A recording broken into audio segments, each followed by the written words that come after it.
Start that over. That's not how you want to start the video.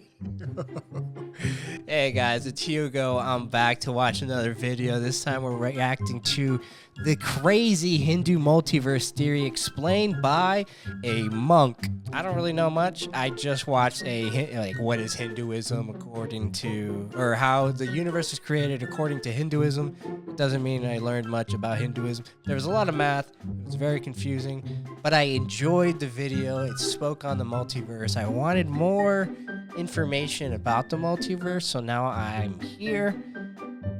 Let's see what we got. Hit the like button, subscribe if you're new around here. It's not everyone's cup of tea to consume an entire podcast. That's why, welcome to I the agree. Ranveer Show's highlights channel, TRS Clips. Subscribe and hit that bell icon. Hit the bell! Something I've been studying a lot of lately is astrophysics. I need Which subtitles. is, the physics of the universe, black holes, the stars, and the deeper you get into astrophysics, you realize that the universe is massive. It's just incredibly large. You don't even understand how large it is. I mean, you think it's large. I try and compute how anything works, and my brain always fails. But kind of just opening myself for attacks. But there's so many times that I've maybe been inebriated and I'm pondering the universe and its infinite scale, and you get lost in it. It's like you can't fully comprehend, and it's wild. Then they throw numbers out there, and you're like, oh, cool, yeah, I know 22 trillion, and you're just like, it doesn't. Anyways, let's go. Read a little bit of astrophysics and your mind will be blown away by every time. How much more mega it is than you believe it is. Since you've read the Bhagavad Gita, since you've studied it, since you've read all these holy scriptures, what is that, by the way? Does any of the holy scriptures actually talk about the universe, as in outer space, what's out there? Oh yeah, extremely, in great detail. So it's so fascinating, Ranveer. The Western world, about 700 years ago, only knew that the earth is flat. And they believe that the earth is the 700 years ago. I'm just gonna quick fact check on that, just because I've never considered when did we stop believing flat Earth? 3rd century BC, 500 BC. So I don't even know when. You know what? I'm just going with it. All right, cool. Center of the universe. What? To be fair, there's people who believe it's flat theory. now. Then it moved to the heliocentric theory that the sun is the center. And the scriptures in our traditions, the name they have for geography is Bhugol. The earth is round. They knew it all the while. And they have explained in so much of detail that there are 5 mandals, 3 trilokis, 7 lokas. So the first is the Chandra Mandal, whose lok is Chandralok.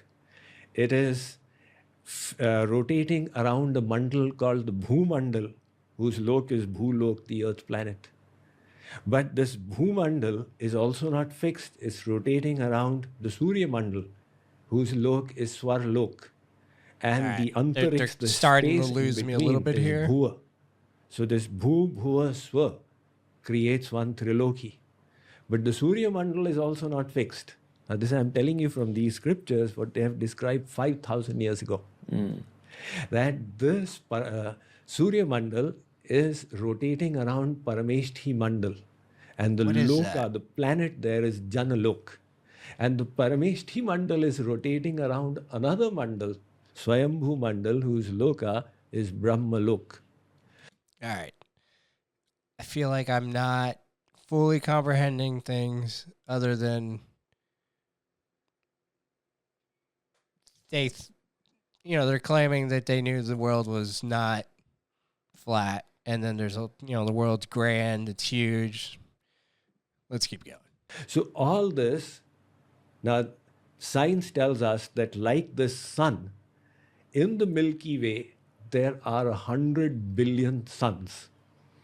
And like the Milky Way, there are 100 billion galaxies.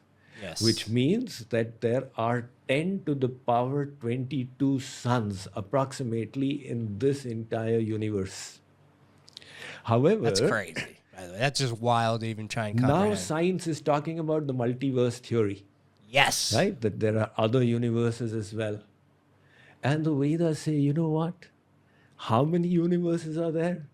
All of this that you are perceiving is one universe. Like this, there are infinite universes.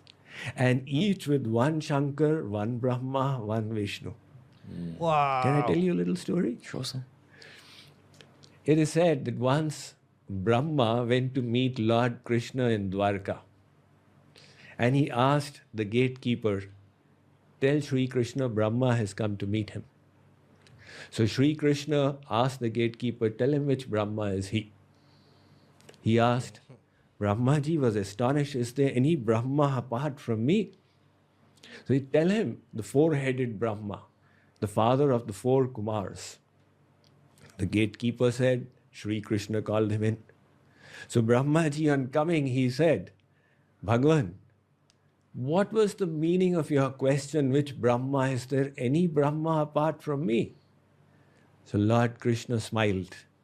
By his Yoga Maya, he called the Brahmas of innumerable universes, and they were all coming and offering their pranams. And our Brahmaji saw that there is one Brahma who's got 1,000 heads. So our Chaturmukhi Brahma said, how big will be his universe? And then there was one Brahma who had 1,00,000 heads. And one Brahma who had 1 crore heads. And one Brahma who had 1 Arab, 1 billion heads. Wow, okay. So dekhi Chaturmukhi Brahma hailo chamatkar Krishna charane asi karilo namaskar. Our Brahmaji fell at the feet of Sri Krishna. Sri Krishna said, Brahmaji, there are infinite universes. Yours is the smallest. That is the extent of God's creation. Okay. Before I lose my train of thought, because I do very easily, I'm not the brightest. That is something that I've pondered for a lot of my life. Like, if there's an basically infinite universes, infinite reality of what we have now, and what he's saying, like, like, there's always something different or grander or whatever. It's just, every time I start to ponder that, I get lost in my head, and then it's just like, it feels like almost like an exercise, a thought exercise that there's no, like, you never finish the exercise. I don't know how to explain it.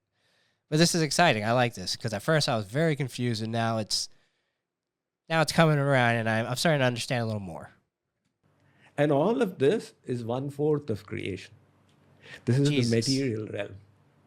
And beyond this is 3/4, which is the spiritual realm. Wow, where this that's Maya, cool. this Kal, this Karm cannot go. So that is when we say God is great. That's how great He is. I wonder what that would be like. What's out there in the 3/4? Yeah, what is? That's wonderful, because no one knows, right? Like, no one really knows. It's indescribable. Because our words can only compare with the glories of what we see here. That's true. Right. Now let us say that we wish to give a comparison. We will give it with material things. And that is made by a different energy. So this material realm is made by an energy called Maya, the material energy. And we see so much of glory in every aspect of material creation, from the tiniest Higgs boson to the biggest galaxies. This guy's pretty smart. I don't mean to sound like a little rude there. Anyone who's like quoting, even just saying the Higgs boson is pretty, like he's learned for sure. Also, the interviewer here, I like him a lot. He, I don't know, he has a way of getting questions out of people, or answers out of people, I'm sorry. To Cristiano Ronaldo. Sure. Absolutely. If there's glory manifesting in everyone, to Sachin Tendulkar. So now, all of this is glorious. Imagine the glory of Yoga Maya. When the computer revolution started, one college boy came up to me and said, Swamiji, what computer does God use to keep an account of our karmas? So I said, computer is made by the material energy, and God has a superior energy called Yoga Maya, by virtue of which He knows everything that we thought of from the time we were born till today. Not of one lifetime, but our infinite lifetimes. And not one soul, but infinite souls of creation. So how does God manage to do all that? By His Yoga Maya. By that Yoga Maya, He creates His divine abode. So let it suffice to say that it is Sat, Chit and Anand. It is eternal, full of bliss. Now can you imagine objects made of bliss? And objects sentient made of consciousness. Bliss. That's interesting. So that abode is Satchidanand, full of divine bliss. It's for the perfected souls. That means when we reach that perfection, we will then be there. Can you become imperfect when you go there if you fail a test there? Once we are situated in knowledge, then the ignorance will not overcome us again. That's such a good line. It's like if you have true knowledge,